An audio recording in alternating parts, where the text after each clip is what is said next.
Well, I don't think it's got a very clear idea, to be quite frank about it. I think that its whole focus has been on its economic transformation. And even now, its global relations are essentially geared to its economic needs, the commodity imports it requires, the exports and so on.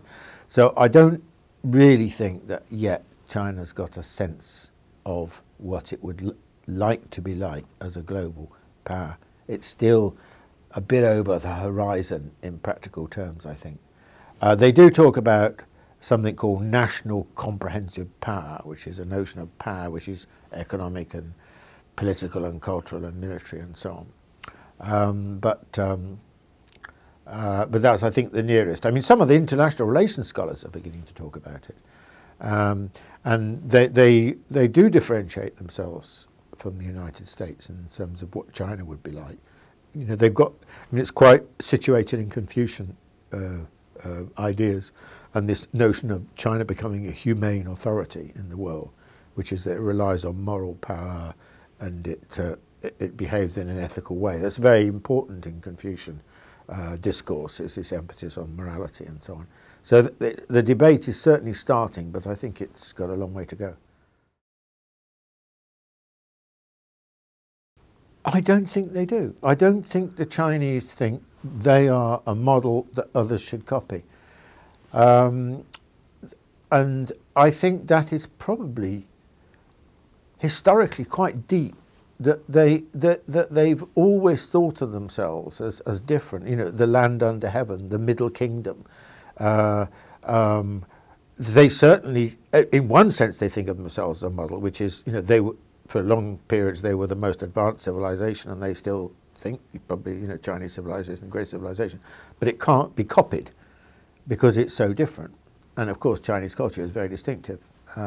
So unlike, say, the Western tradition, or unlike, you know, the Russians, they didn't really think of themselves as being a model for others. So all the discussion that there's been about a Chinese model, the Chinese don't use that term themselves.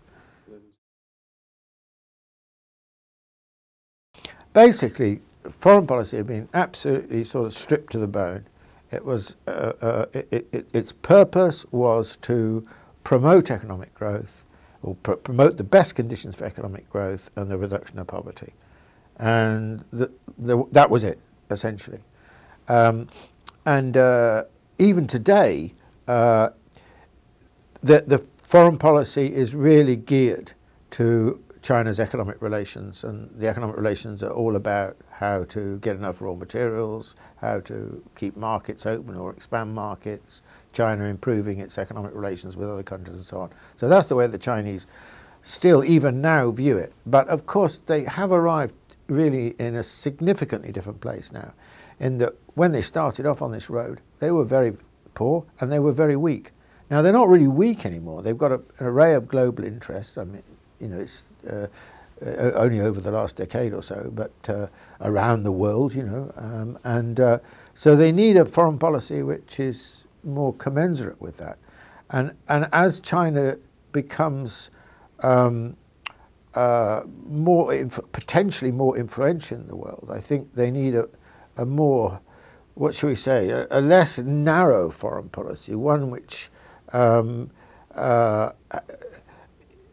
in some way or other can attract others, and in which others can feel they're represented. But the Chinese at the moment, they're not really doing that. I think they will have to change. I mean, I think we'll see some big changes in Chinese foreign policy over the next, I don't know, decade. It won't. I don't think it's possible for it to stay for a prolonged period in the same place.